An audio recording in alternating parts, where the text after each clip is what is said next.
Step into Value Zone. Value zone hyper మార్ పటాన్చెరు. శబరిమలలో ఏం జరుగుతోంది?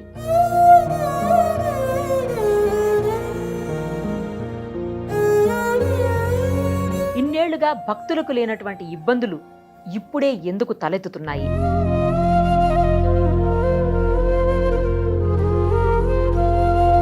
ఇవన్నీ మనతో వివరించేందుకు ప్రస్తుతం మనతో పాటు ఉన్నారు తెలంగాణ అయ్యప్ప ఐక్య వేదిక నుంచి గురుస్వామి బాలకృష్ణ గారు. ఒక్కసారి ఆయనతో మాట్లాడదాం. నమస్తే స్వామి. స్వామి శరణం. ఇన్నేళ్ల నుంచి మన తెలుగు వాళ్ళు వెళ్తూనే ఉన్నారు. చిన్న పిల్లల దగ్గర నుంచి పెద్దవాళ్ళ వరకు కూడా ఎవ్రీ ఇయర్ రెగ్యులర్గా కొన్ని లక్షల మంది తెలుగు రాష్ట్రాల నుంచి వెళ్తూ ఉంటారు అయ్యప్ప స్వామి దర్శనం కోసం శబరిమల కొండకి. బట్ ఎప్పుడూ లేదు, ఎక్కడా వినలేదు కూడా. ఇంత ఘోరం అయితే వినలేదు. రష్ ఉందని వింటాము, ఎక్కువ టైం తీసుకుంటుంది దర్శనానికని వింటుంటాం తప్ప ఇంత గందరగోళ పరిస్థితులు, లేకపోతే తప్పిపోవడాలు, లేదంటే భక్తుల్ని కొట్టడాలు కొంతమంది అక్కడ, అసలు ఏంటి ఏం జరుగుతుందో అర్థం కాని సిచ్యుయేషన్లో శబరిమల ఎందుకు ఇలా అయిపోయింది అసలు ఒక్కసారి చెప్పండి. మీకున్న ఇన్ఫర్మేషన్ ఏంటి అసలు? స్వామి శరణం. గత అనేక సంవత్సరాలుగా మేము అయ్యప్ప దీక్షలు చేసుకొని శబరిమలకి వెళ్తున్నాము. ఇక్కడ స్వాములు కూడా 41 రోజు దీక్షలు ఎంతో నియమనిష్టలతోని ఈ దీక్ష చేసి భార్యా పిల్లల్ని, తల్లిదండ్రుల్ని అందరినీ వదిలేసి చివరి ఘట్టంగా శబరిమలకి వెళ్ళడం 41 రోజు తర్వాత. ఈరోజు నిజంగా చాలా బాధాకరమైన విషయం ఏంటంటే, అసలు కేరళ ప్రభుత్వం అనేది అక్కడ ముఖ్యమైన విషయాలు ఏంటంటే, మొదటగా ఇప్పుడు వర్చువల్ క్యూ అని చెప్పేసి ఆన్లైన్ దర్శనాలు ఇస్తున్నారు. సో ఈ ఆన్లైన్ దర్శనాలు ఇచ్చే ముందు 1,00,000కు పైగా దర్శనాలు ఇస్తున్నారు.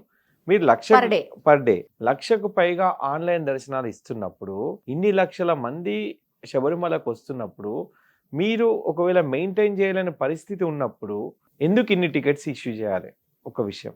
అంతకుముందు ఇంత లేకుండే. కరోనా తర్వాత ఈ ఆన్లైన్ సిస్టమ్ అనేది కరోనా నుంచి వచ్చింది. ఆన్లైన్ దర్శనం కరోనా అయిపోయి కూడా 2 years అయితే మరి మధ్యలో లాస్ట్ ఇయర్ బిఫోర్ ఇయర్ మనం ఇంత ఇబ్బందికర పరిస్థితులు ఎక్కడ లేవు. ఇప్పుడు చెప్తున్నారు ఏంటంటే, కేరళ గవర్నమెంట్ ఏమంటున్నారంటే, జనాలు ఎక్కువ వచ్చారు, అయ్యప్పలు ఎక్కువ వచ్చారు. అయ్యప్పల ఫ్లోటింగ్ ప్రతి సంవత్సరం ఎక్కువనే ఉంటుంది. కానీ ఈ సంవత్సరం మాత్రం ఎప్పుడు చూడని పరిస్థితి. బాధాకరణం ఏంటంటే, పంబా నుంచి శబరిమలకు వెళ్లే దారి అంతా కూడా లైన్లు. చాలా మంది పంబ నుంచే వెనక్కి తిరిగి వస్తున్నారు. దర్శనం అనేది పందలం దగ్గర అక్కడ ఇరుముళ్ళు సమర్పించేసి రిటర్న్ అయిపోయిన పరిస్థితి. ఇప్పటివరకు మనం ఎక్కడ కూడా ఏ అయ్యప్ప కూడా ఇట్లా రిటర్న్ వచ్చిన దాఖనాలు లేవు. సో ఈ సంవత్సరం మాత్రం అలా కంప్లీట్ గా రిటర్న్ వస్తున్నారు. అంటే ఇది పూర్తిగా కేరళ ప్రభుత్వం వైఫల్యం. దీని కోసము ఖచ్చితంగా తెలంగాణ ఉభయ రాష్ట్రాల ప్రభుత్వాలు కూడా ఖచ్చితంగా చర్యలు తీసుకోవాలి. ఎందుకంటే ఇది సమన్వయ లోపం ఒక రకంగా. ఇప్పుడు కేరళ ప్రభుత్వంతో ఇలాంటి సిచ్యువేషన్ హ్యాండిల్ చేయనప్పుడు మన దగ్గర కూడా ఎన్నో జాతరలు అవుతాయి. తెలంగాణలో కూడా మనం తిరుపతి పుణ్యక్షేత్రం తీసుకున్నా సరే, ఏదైనా ఇప్పుడు సమ్మక్క సారక్క జాతర, మేడారం జాతరలు అవుతుంటాయి. అలాంటప్పుడు వాళ్ళు ప్రత్యేకమైన శ్రద్ధ తీసుకుంటారు ప్రభుత్వాలు. ఇన్ని లక్షల మంది ప్రజలు వివిధ రాష్ట్రాల నుంచి వస్తున్న సమయంలో, ఎందుకంటే అలాంటప్పుడు ఏ రకమైన ప్రికాషన్స్ తీసుకోవాలి? ఆహార వ్యవస్థ కానీ, మంచినీటి వ్యవస్థ కానీ, శానిటరీ కానీ, అదేవిధంగా రవాణా సదుపాయాలు కానీ, వీటి పరంగా ఎన్ని రకాల చర్యలు తీసుకోవాలి? క్యూ లైన్లు కానీ. ఎందుకంటే వీరికి ఇది కొత్త కాదు. అనేక సంవత్సరాలుగా శబరిమలకు జనాలు పోటెత్తున్నారు. కానీ ఈ ప్రభుత్వం మాత్రము, నేను ఒకటే అనుకుంటాను ఏంటంటే, ఒకటి ధనార్జనే ధ్యేయంగా వీరికి. అదేవిధంగా ఏంటంటే ఏదో అరకొర సదుపాయాలు కల్పిస్తున్నట్టు ఒక ప్రొపగండా. ఇలాంటివి చేసి ఈరోజు అయ్యప్పలకు ఎంత ఇన్కన్వీనియన్స్ చూడండి. లైన్లలో చిన్న చిన్న పిల్లలు ఏడుస్తున్నారండి. మీరు మొన్న చూసారు, మీ సుమన్ టీవీలో చూసారు, ఒక బాబు పోలీస్ వారికి ఇలా నమస్కారం పెట్టి ఏడుస్తున్నాడు. అంటే అంతసేపు ఆ బాబు అంత కిక్కిసిన జనంలో 50 మంది కూర్చోవలసిన బస్సులలో 100 మందిని కూర్చోబెట్టడం ఏందండి? అంత జనాలను తీసుకెళ్లడం, ఆ లైన్లలో అన్ని గంటల తరబడి మంచినీరు లేక, ఆహారం లేక, ఎవరికైనా ఇబ్బంది అయితే సరి అయిన వైద్య సదుపాయం లేక ఎంత వెంపలాడుతున్నారు. అంటే ఒక రకంగా పెరిగారా భక్తులు? ప్రతి సంవత్సరం ఇలా భక్తులు పెరుగుతారని కూడా వాళ్ళకి తెలుసండి. ఎందుకంటే అయ్యప్ప స్వాములు, కన్యస్వాములుగా మాల వేసుకునే వాళ్ళ సంఖ్య పెరుగుతూ ఉంది. సరే, ఆ మాటకు వస్తే ఇది కేవలం ఈ 40 రోజులో, లేకపోతే ఒక 2 months అనుకుందాం బాగా అయితే ఈ దర్శనాలు జరిగేది, అంతే కదా? అయ్యప్ప దర్శనాలు జరిగేది అంతే 2 months, 60 రోజులు, 2 months అనుకుందాం. బట్ ఎవ్రీడే దర్శనాలు చేసుకుంటూ ఎవ్రీడే లక్షల మంది క్యూల్లో నుంచునే మన తిరుమల తిరుపతి దేవస్థానానికి లేనటువంటి ఇబ్బందులు ఇక్కడ ఎందుకు వస్తున్నాయి అనేది ఇప్పుడు ఎవరికీ అర్థం కాని క్వశ్చన్ అయింది. వాస్తవంగా ఆలోచిస్తే ఏంటంటే ఇది వివక్షతనే అనుకోవాలి, హిందూ ధర్మంపై జరుగుతున్న వివక్షత. ఎందుకంటే అది దేశమంతా కూడా శబరిమలకు ఎంతో మంది సెలబ్రిటీలు వస్తున్నారు, లక్షలాదిగా జనం వస్తున్నారు. ఇన్ని రాష్ట్రాల్లో ఉన్న హిందువులు అక్కడికి రావడం అనేది పెద్ద వివక్షతగా భావించి ఇక్కడ ఏ అరేంజ్మెంట్స్ చేస్తలేరు వాళ్ళు. ఎందుకంటే ముఖ్యంగా తెలుగు వాళ్ళని ఇల్ట్రీట్ చేస్తారా? చాలా తెలుగు వారిని అయితే అసలు ఇల్లిటరేట్ కాదు, అసలు తెలుగు భాష అంటే వాళ్ళని ఆ పక్కకు పెట్టేస్తారు. అదే కేరళ వాళ్ళు కానీ తమిళనాడు వాళ్ళు కానీ అక్కడ వాళ్ళకి అవకాశం ఉంటే వాళ్ళని ఇమీడియట్లీగా వదిలిపెట్టడం జరుగుతుంది. ఓహో. ఇంకోటి ఏంటంటే లాంగ్వేజ్ ప్రాబ్లం, హెల్ప్ డెస్క్ అనేది లేదు, ఓకే. పర్టికులర్ హెల్ప్ డెస్క్ లేదు. ఒకవేళ కొన్ని హెల్ప్ డెస్క్లు ఉన్నా కానీ వాళ్ళు మలయాళంలో మాత్రమే మాట్లాడతారు, తెలుగు మాట్లాడేవారు అక్కడ ఎవ్వరూ లేరు. ఎందుకంటే ఏదైనా ఆపద జరిగితే ఇంతకుముందు ప్రీవియస్ ప్రభుత్వాలు కూడా కొన్ని నిర్ణయాలు తీసుకునేవి. ఎందుకంటే నేను చూసినంత వరకు అక్కడ తెలుగు పోలీసు కూడా, మన వాళ్ళు కూడా పోలీసు వాళ్ళు అక్కడ పోలీసింగ్ చేశారు, అంటే మన గైడ్ చేసేవారు. అక్కడ తెలుగు మాట్లాడేవారు, ఈ విధంగా వెళ్ళండి, ఈ విధంగా రండి అని చెప్పేసి చెప్పేవారు. కానీ ఇప్పుడు అసలు అట్లాంటివి లేదు. అందుకే మేము మా తెలంగాణ అయ్యప్ప వేదిక నుంచి మేము నిన్న ప్రభుత్వానికి కూడా ఈ విషయం తెలియజేశాం. సిఎస్ గారికి, మన ప్రభుత్వానికి, తెలంగాణ రాష్ట్ర ప్రభుత్వం దీనిపైన కంప్లీట్గా ఇనిషియేటివ్ తీసుకోవాలి. ఎందుకంటే ఇన్ని లక్షల జనాలకు రేపు అయ్యప్పలకి ఏదో చనిపోయాకనో ఇంకేదైనా ప్రమాదం జరిగినాకనో మీరు కళ్ళు తెరిచే బదులు ముందే తెలంగాణ ఇప్పుడు కొత్తగా ప్రభుత్వం ఏర్పడింది, రేవంత్ రెడ్డి గారి ప్రభుత్వాన్ని. మేము ఈ ప్రభుత్వాన్ని మొన్న మా ఐక్య వేదిక నుంచి నిన్న వెళ్ళి అందరం కూడా రిప్రజెంటేషన్ ఇవ్వడం జరిగింది ప్రభుత్వానికి. అదేవిధంగా సీఎం గారిని కూడా కలిసే ప్రయత్నం చేస్తున్నాం, ఎందుకంటే వారు కూడా ఒక అయ్యప్ప భక్తులు కాబట్టి వారికి కూడా. అదేవిధంగా మంత్రివర్గంలో ఉన్న వాళ్ళు కూడా చాలామంది అయ్యప్ప మాలలు వేసుకున్నారు కాబట్టి ఒక్కసారి ప్రభుత్వం ఆలోచించాలి. కేరళ ప్రభుత్వంతో కోఆర్డినేషన్ చేసి అయ్యప్పలకు ఎందుకు ఈ విధంగా ఇబ్బందులు కలుగుతున్నది, అదేవిధంగా మన ప్రభుత్వం కూడా అక్కడికి ఒక అధికారుల టీంను పంపించేసి అక్కడ మన తెలుగు వారికి జరుగుతున్న ఇబ్బందులు ఏంది, దాన్ని ఏ విధంగా సర్వైవ్ కాగలుగుతాం అనేది ప్రభుత్వం ఖచ్చితంగా ఆలోచించాలి. ఇలాగే కంటిన్యూ అయింది అనుకోండి, అసలు అక్కడ దాకా వెళ్ళడం ఎందుకు, మాల వేసుకోవడం ఎందుకు అనే ఆలోచన వస్తుంది. ఈ ఆలోచనలో ఉన్నారు కూడా చాలా మంది కూడా వేసుకున్నా ఇక్కడే దగ్గరలో ఎక్కడ తీసేద్దాం పైగా ఏజ్ వాళ్ళు కూడా అయ్యప్ప అంటే భక్తితోని 41 రోజు పూజ చేసిన తర్వాత వాళ్ళు అక్కడికి వెళ్తే వాళ్ళకి ఏ సదుపాయం లేకపోతే ఇంతమందిలో అసలు అన్ని గంటలు 15 గంటలు 20 గంటలు చిక్కుకుపోతే మరి ఇతర రాష్ట్రాల నుంచి వస్తున్న భక్తులకి మన తిరుపతి దేవస్థానంలో వివక్షత కూడా ఉండదు. మనము ఏ రాష్ట్రం వారికైనా మనం ప్రయారిటీ ఇస్తాం. తమిళియన్స్ వస్తారు, కేరళైట్స్ వస్తారు, అసలు ఎక్కడెక్కడ నుంచి నార్త్ నుంచి వస్తారు, బోల్డ్ మంది వస్తారు. మీకు ఒక విషయం తెలుసో లేదో, అంతకు ముందు కూడా ఈ మహిళలను మేము సేవ్ శబరిమల అనే కార్యక్రమం కూడా చేయడం. అవును, మహిళలను అక్కడ అయ్యప్ప స్వామి యోగ నిష్ఠలో ఉంటాడు, అక్కడికి మహిళలు రావద్దు అంటే ఇది ఆచారం ఉన్నది. అక్కడ ఒక యంత్ర ప్రతిష్ఠ అలా జరిగింది. స్వామివారు బ్రహ్మచర్య దీక్షలో ఉన్నారు కాబట్టి 10 సంవత్సరాలకు పైగా 50 సంవత్సరాల లోపున్న స్త్రీలను రావద్దని ఒక అనాదిగా వస్తున్న ఆచారం. ఆ ఆచారాన్ని తుంగలో తొక్కి ఈ కేరళ ప్రభుత్వం అనేది అంటే ఉదయం ఆ రోజు 2 మహిళలకు దర్శన భాగ్యం అనేది ఏర్పాటు చేసిరు. అంటే దీనిపైన మీకు అర్థమవుతుందా ఎంత వివక్షత. అంటే హిందూ ధర్మాన్ని కించపరచాలనే ఒక ఆలోచనతోని కమ్యూనిస్టు ప్రభుత్వం చేస్తున్న నాటకం ఇది. అందుకే ఈరోజు కరిమల వాసుని భక్తులందరూ కూడా ఆ ప్రభుత్వంపై కన్నెర్ర చేసే ఇది జరుగుతుంది. ఎందుకంటే మీరు ఒక విషయం ఆలోచించాలి, ఆ రోజు ఇలా మహిళలు శబరిమలకి రావడంతో చాలా మంది అయ్యప్పలు దీన్ని వ్యతిరేకించారు. అదే కాకుండా అందరు మహిళా సంఘాలు కేరళను కానీ తెలంగాణ రాష్ట్రం కానీ ఆంధ్రప్రదేశ్ కానీ అదేవిధంగా తమిళనాడు కర్ణాటక అన్ని రాష్ట్రాల్లో ఉన్న మహిళలు కూడా దీన్ని వ్యతిరేకించారు. ఏంటంటే మేము ఎట్టి పరిస్థితుల్లో మా వయసు అయిన తర్వాతనే మేము శబరిమలకి వెళ్తాం, అంత లోపల వెళ్ళామని చెప్పి ఎన్నో మహిళా సంఘం. మీకు ఇంకో విషయం ఏంటంటే జస్టిస్ ఇందు మల్హోత్రా గారు ఏవైతే 5 మంత్ జడ్జిమెంట్ కమిటీలో వారుండి కూడా ఎట్టి పరిస్థితుల్లో మహిళలకు అక్కడికి వెళ్ళే అర్హత లేదని చెప్పడం జరిగింది. దాన్ని కూడా పరిగణలోకి తీసుకోకుండా కోర్టు అనేది ఒక నిర్ణయం తీసుకున్నారు, మహిళలకు అవకాశం ఇవ్వండి. దాని పర్యవసనం చూశారు కదా, ఎంతమంది లక్షలాదిగా అయ్యప్పలు వాళ్ళని అడ్డుకోవడం జరిగింది. దొంగతనంగా మాస్కులు వేసుకొని వారికి ఆ హెల్మెట్లు పెట్టి మరి శబరిమల దర్శనం చేయించారు. దీని పరిణామం ఏమైందండి, అందరు అయ్యప్పలు శబరిమలను బైకాట్ చేశారు. ఏ విధంగా అంటే ఎవ్వరు కూడా హుండీలలో డబ్బులు వేయలేదు. ఆ రోజు మేమందరం ఒక నిర్ణయం తీసుకున్నాం, ఎవ్వరు కూడా కేరళ ప్రభుత్వానికి అంటే ఒక డబ్బులు చెందొద్దని చెప్పి హుండీలలో డబ్బులు వేయకుండా వేసినప్పుడు అప్పుడు ప్రభుత్వం కళ్ళు తెరిచింది. ఆ సంవత్సరం అసలు హుండీలో ఆదాయం లేకపోవడంతో, ఎందుకంటే ఈరోజు మన దగ్గరున్న మన ఈ స్వాములందరితో లక్షల కోట్ల రూపాయలు మీకు ఆదాయం సమకూర్చుకుతున్నది ఈ అయ్యప్ప స్వాముల మొత్తం ఈ దళమంతా సమకూరుస్తుంది. అలాంటప్పుడు మేము ఎప్పుడైతే బాయ్కాట్ చేసినామో అప్పుడు ఆ ప్రభుత్వం దిగి వచ్చింది. తర్వాత లేదు మేము ఎట్టి పరిస్థితుల్లో వీరికి రక్షణ కల్పించలేము, మహిళలు వస్తాయని చెప్పి వారు ఒక అడుగు వెనక్కి వేయడం జరిగింది. ఇదే విధంగా కొనసాగితే రాబోయే రోజుల్లో ప్రతి ఒక్క అయ్యప్ప కూడా నిర్ణయం తీసుకోవాల్సి వస్తుంది. ఎందుకంటే మళ్ళీ కేరళకు వెళ్ళొద్దని కానీ లేదంటే అక్కడ హుండీలో డబ్బు లేదని వేల రూపాయలు అంటే ఒక్కొక్క ఇరుముడిలో దాదాపు 1000కి పైగా డబ్బులు ఉంటాయి.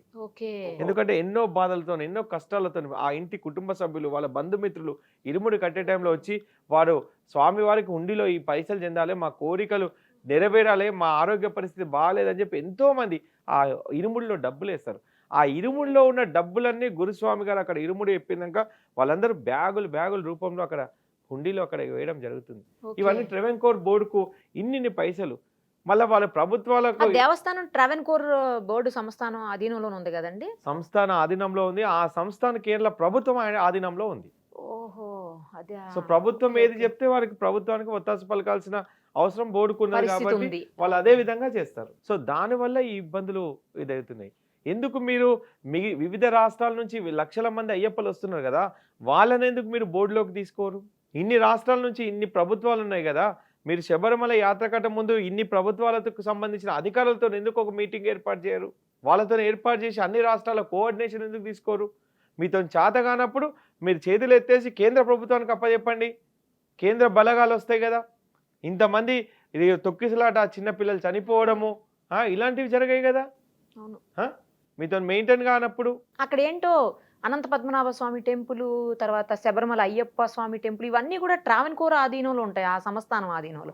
మరి వాళ్ళన్నా కనీసం ఇండిపెండెంట్ గా బిహేవ్ చేస్తే బాగుండు, అలా కూడా జరగట్లేదు. లాస్ట్ ఇయర్ కూడా మన దగ్గరికి ట్రావెన్కోర్ బోర్డు వాళ్ళు వచ్చారు. ఈ మధ్య కాలంలో ఈ అంటే అయ్యప్ప మాలలు ప్రారంభం కాకముందు కూడా మన దగ్గర హైదరాబాద్ లో ఒక మీటింగ్ పెట్టడం జరిగింది. అక్కడ నుంచి దాదాపు ఒక 20 మంది సభ్యులు రావడం జరిగింది. మన అన్ని సంఘాలు అయ్యప్పలు వాళ్ళకి ఫెలిసిటేషన్ చేయడం, ఇక్కడ మీటింగ్ ఏర్పాటు చేయడం ఇవన్నీ జరిగింది. అప్పుడు వాళ్ళు ఒక అష్యూరెన్స్ ఇవ్వడం జరిగింది. శబరిమలలో మీకు ఎటువంటి ఇబ్బంది కాదు, మీ రాష్ట్రం నుంచి అందరూ శబరిమలకు రండి, మేము అన్ని విధాలా చూసుకుంటామని చెప్పి. ఈ రోజు జరుగుతున్నది భిన్నంగా ఉంది కదా, కంప్లీట్ గా భిన్నంగా ఉంది. మీరు ఒక 2 నెలల క్రితం హైదరాబాద్ కు వచ్చినప్పుడు చెప్పినది ఏంది, మీరు అక్కడ అన్ని విధాలుగా మేము ఏర్పాట్లు చేస్తాం, ఎవరికి ఇబ్బంది కలగకుండా ఏర్పాటు చేస్తామని చెప్పిన వ్యక్తులు ఈరోజు ఎవరు కూడా మాట్లాడని పరిస్థితి ఉంది. ఇంకోటి ముఖ్యమైన విషయం ఏంటంటే, మనము అంటే ఎన్నో స్వచ్ఛంద సంస్థలు, ఇన్ని రాష్ట్రాల్లో ఉన్న అన్ని ధార్మిక సంఘాలు, హిందూ ధార్మిక సంఘాలు, అయ్యప్ప సంఘాలు కూడా అక్కడ ఆహారం ఏర్పాటు చేస్తాము, మంచినీళ్ళు ఏర్పాటు చేస్తాము, వైద్య సదుపాయాలు చేస్తాం అని ఎన్నో సంస్థలు ముందుకు వచ్చినాయి. కానీ ఎవరికి కూడా అవకాశం ఇవ్వడం లేదు. ఎందుకంటే అక్కడ హోటల్ ఒక బిజినెస్ తయారైంది. శబరిమల అనేది ఒక బిజినెస్. కేరళ ప్రభుత్వానికి ఇది మొత్తం కూడా ఒక బిజినెస్. ఎందుకంటే ఇక్కడ మేము ఫ్రీగా వెళ్ళి అన్నదానం చేసినాం అనుకో, అక్కడ హోటల్స్ నడవవు. ఆ అన్నము అసలు ఆ వంటకాలు ఎవరు తినలేని పరిస్థితి ఏర్పడుతుంది. ఒక ప్లేట్ ఇడ్లీ తీసుకుంటే 80 రూపాయలు, 100 రూపాయలు. కానీ అది తినలేము. అక్కడ ఇంత దొడ్డు బియ్యం ఆహారం, అది తినలేని పరిస్థితి. తప్పదు దేవుడా అంటూ ఏదో ఆ 2 రోజులు అక్కడ గడపడానికి తినడమే కానీ ఏ స్వచ్ఛంద సంస్థకు అవకాశం ఇవ్వడం లేదండి. వాళ్ళు వెళ్ళాలంటే కోర్టుకు వెళ్ళి అనుమతి తీసుకొని ఆ స్వచ్ఛంద సంస్థ ఇక్కడ భోజనం ఏర్పాటు చేయాలి. ఎందుకు అంత? అది కూడా ట్రావెన్కోర్ బోర్డు అనుమతి, ఆజ్ఞ వాళ్ళ కనుసన్నల మధ్యన వాళ్ళు చేయమంటే చేయాలి. వాళ్ళు ఇది చేయమంటే చేయాలి. ఎందుకంటే ఒకప్పుడు ఒక 20-25 ఏళ్ళ కింద ముందు మేము కూడా అక్కడ ఒక సిలిండర్ తీసుకెళ్లి పైకి మాతో అయినంత, ఇప్పుడు మా ఒక సిలిండర్ తీసుకెళ్లి 100 మందికో 200 మందికో భోజనాలు పెట్టేవాళ్ళం. ఇప్పుడు ఆ పరిస్థితి లేదు. ఎవరో స్వచ్ఛందంగా 1 లక్ష రూపాయలు 5 లక్షలు ఖర్చు పెట్టి మేము ఒక 1000 మందికి భోజనం పెడదామన్న పరిస్థితి లేదు. మీకు తెలుసో లేదు, ఇప్పుడు అమర్నాథ్ యాత్ర ఉంది, అక్కడ పెద్ద పెద్ద లంగర్లు వేస్తారు. ఆ లంగర్లు వేసి అక్కడ భోజనాలు అన్ని స్టేట్స్ వాళ్ళు ప్రత్యేకంగా లక్షల రూపాయలు డొనేషన్స్ తెచ్చి మరీ పెడతారు. అంటే వస్తున్న యాత్రికులకు ఆకలి బాధ తీర్చడానికి. కానీ ఇక్కడ ఒక మంచి నీరు కూడా ఇచ్చే పరిస్థితి లేదు. ఎందుకు ఇంత వివక్షత చూపిస్తున్నారు? అక్కడ ఏది కావాలన్నా డబ్బులే. ఒక డోలీ అక్కడ కింద నుంచి కొందరు నడవలేని పైకి వెళ్ళినప్పుడు ఆ డోలీలు కూడా ఏంటంటే 6,000, 10,000 అంటే సమయం సందర్భాన్ని బట్టి. దానికంటూ ప్రభుత్వం ఒక రేట్ ఫిక్స్ చేయదా? వాళ్ళకు ఐడి కార్డ్స్ ఇచ్చి వాళ్ళకు రేట్ ఫిక్స్ చేసి ఖచ్చితంగా దాని మీద ఒక విజిలెన్స్ ఆఫీసర్ని పెట్టి ఈ డబ్బుల కంటే ₹1 ఎక్కువ ఇస్తే తప్పు అని చెప్పి వాళ్ళను ఈ రకంగా చేయొచ్చు. ఏవి ఇలాంటివి లేవు. అంటే ఒక పద్ధతి అనేది లేదండి అక్కడ. మీకు అంటే ఎయిర్పోర్ట్ల నుంచి దాదాపు ఇంతమంది ట్రైన్లలో వస్తున్నారు, ఫ్లైట్లలో వస్తున్నారు. అక్కడికి వచ్చినాక కేరళ ట్రాన్స్పోర్టేషన్ అన్ని కార్లు అక్కడే మనం హైర్ చేసుకుంటున్నాము, అక్కడే ఫుడ్ తీసుకుంటున్నాము. ఇన్ని లక్షల రూపాయలు ఎన్నో కుటుంబాలు కేరళలో బతుకుతున్నాయి. ఆ దారి పొడుగున ఉన్న కుటుంబాలు హోటల్స్ అవి పెట్టుకొని అదంతా కూడా వాళ్ళందరూ బతుకుతున్నారు. అలాంటప్పుడు మీరు ఎందుకు ఈ వ్యవస్థను ఇంకా భ్రష్టు పట్టిస్తున్నారు? ఇప్పుడు ఎయిర్పోర్ట్ నుంచి మేము బయలుదేరినామంటే, కార్లలో వెళ్ళామంటే అక్కడ ఎరిమేలు నుంచి లైన్ అండి, గంటల తరబడి క్యూ. ఇప్పుడు మీకున్న అంటే ఎక్స్పీరియన్స్ ప్రకారం కావచ్చు, నాలెడ్జ్ ప్రకారం కావచ్చు, ఏం చేస్తే ఈ సమస్య నుంచి బయటపడే అవకాశం కనిపిస్తుంది అసలు? ఇప్పుడు ఈ వర్చువల్ క్యూలో మీరు ఏదైతే దర్శనాలు ఆన్లైన్ దర్శనాలు ఇస్తున్నారో, ఈ ఆన్లైన్ దర్శనాలు లిమిటెడ్గా ఇవ్వండి. ఇంకోటి ఏంటంటే అక్కడ ఆన్లైన్ ఆన్ అరైవల్ దర్శనాలు కూడా ఉన్నాయి. అక్కడికి వచ్చిన తర్వాత వాకిన్ దర్శనాలు కూడా, అది కూడా అక్కడే టికెట్స్ ఇస్తున్నారు, ఆన్లైన్ టికెట్స్. అక్కడ అవి కొంచెం పరిమితం చేయండి. ఒక 2 సంవత్సరాల కింద నెక్స్ట్ డే పంపించండి. కొన్నిసార్లు ఏంటంటే విపరీతమైన రద్దీ ఉంటుంది, కొన్నిసార్లు అసలు రద్దీ 1 or 2 hours. అంటే ఇప్పుడు నిన్న మొన్న విజువల్స్ పంపిస్తున్నారు ఏంటంటే పంబా దగ్గర ఖాళీగా ఉంది, ఇలాంటి విజువల్స్. అంటే అయితే అతివృష్టి లేకపోతే అనావృష్టి. మీరు ఒక ప్రణాళిక లేకపోవడం వల్లనే ఇదంతా జరుగుతుందండి. అవును. ఇంకోటి ఏంటంటే ట్రైన్ టికెట్స్ మొన్న ఎంతో మంది మిస్ అయినాయి, ఫ్లైట్ టికెట్స్ కూడా. మా కన్యస్వామి కూడా నిన్న వచ్చాడు శబరిమలకి.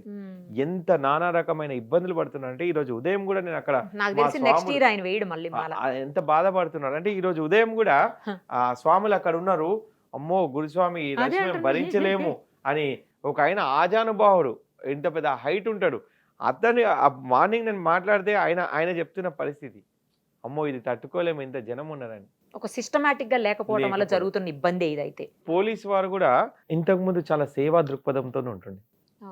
ఎంత సేవా దృక్పథం అంటే, ఒక స్వామి నడవలేక పరిస్థితి ఉంటే భుజాల మీద ఎత్తుకొని తీసుకెళ్లడం, ఆ 10 మెట్ల ఒక ముసలి వ్యక్తి, ఒక ముసలమ్మ ఉంటే ఆమెకు హెల్ప్ చేయడం, అంటే వాళ్ళకి ఏం కావాలన్నా చూసుకున్నది. కానీ ఇప్పుడు పోలీస్ వ్యవస్థ ఎంత రఫ్ హ్యాండిల్ చేస్తున్నారంటే అంత రఫ్ హ్యాండిల్. నేను చూశాను విజువల్స్ లో పిల్లల్ని అంటే అలాంటి పరిస్థితికి రావడానికి కారణం ఎవరండి? ఆ పిల్లల్ని ఆ లైన్లకు పంపించింది కూడా పోలీసు వాళ్ళే కదా. అట్లీస్ట్ చిన్న పిల్లలకు ఈ ఏజ్ వాళ్ళకు ఒక సపరేట్ క్యూ పెట్టాలి, వాళ్ళకి ఇబ్బంది ఉండదు. ఆ పిల్లలు అల్లల్లాడిపోతున్నారండి. ఇప్పుడు మన దగ్గర ఏంటంటే అయ్యప్ప మీద భక్తితోని 6 నెలలు, సంవత్సరం, నేనైతే నా కూతురుకు 6 నెలల వయసులో శబరిమల మాల వేసుకొని తీసుకెళ్ళాను. అలాంటి పిల్లలు వస్తే పరిస్థితి ఏందండి? ఆ తల్లిదండ్రులు చాలా మంది కర్ణాటక, తమిళనాడు నుంచి చిన్న చిన్న పిల్లల్ని భుజాల పైన తీసుకొని శబరిమలకి ఎక్కుతూ ఉంటారు. వాళ్ళ పరిస్థితి ఏంది? అట్లీస్ట్ దీనిపైన తెలంగాణ ప్రభుత్వం ఖచ్చితంగా చర్య తీసుకొని వాళ్ళు స్పందించి ఇమీడియట్లీగా ఒక మీటింగ్ ఏర్పాటు చేసి అక్కడ ఒక అధికారుల గణం అక్కడ ఉండి మన స్వాములకు ఇబ్బంది కలగకుండా, ఎందుకంటే వాళ్ళ సొంత స్థలాలకు కూడా ఆరోగ్యంగా, అంటే ఏ విపత్తు జరగకుండా వారు వచ్చే విధంగా మన ప్రభుత్వాలు ప్రయత్నం చేయాలి. మీ అందరికీ తెలుసు, ఇంతకుముందు ఇప్పుడు రష్యా యుక్రెయిన్లో అయిన యుద్ధంలో భారతదేశం అంటే ప్రధానమంత్రి చొరవ తీసుకొని ఎంతోమందిని అక్కడి నుంచి రప్పించారు. రేపు కేరళలో ఈ పరిస్థితి రాకముందే ఎందుకు ప్రభుత్వాలు స్పందించే, ఉభయ రాష్ట్రాల్లో ప్రభుత్వాలు స్పందించి మీ రాష్ట్రంలో ఉన్న ప్రజలకు ఇబ్బంది అవుతుంది, సో మీరు స్పందించాల్సిన అవసరం ఉంది. మేము ఎప్పుడైతే కేరళలో ఎంటర్ అయినప్పటి నుంచి మా బాధ్యత ఆ ప్రభుత్వం తీసుకోవాలి, కానీ ఆ ప్రభుత్వం ఆ బాధ్యత తీసుకోలేని పరిస్థితిలో ఉంది. చూద్దాం, లెట్ us వెయిట్. ఎందుకంటే మీరన్న కేరళ రాష్ట్ర ప్రభుత్వం నుంచి సరైనటువంటి ప్రణాళికతో కూడిన వసతులు కల్పించేలాగా భక్తులకు గనక వస్తే ఈ అయ్యప్ప భక్తులకు వచ్చినటువంటి ప్రాబ్లం ఏదైతే ఉందో అది టెంపరీ అనుకుంటున్నాను. కనీస అవసరాలు అట్లీస్ట్ ఆహారం కానీ మంచినీళ్ళు కానీ ఈ లైన్ల అన్ని గంటలు లేకుండా దానికి ఒక ప్లానింగ్ అనేది చేస్తే మేము అంతకంటే ఎక్కువ మా అయ్యప్పలు ఏం ఆశించారండి.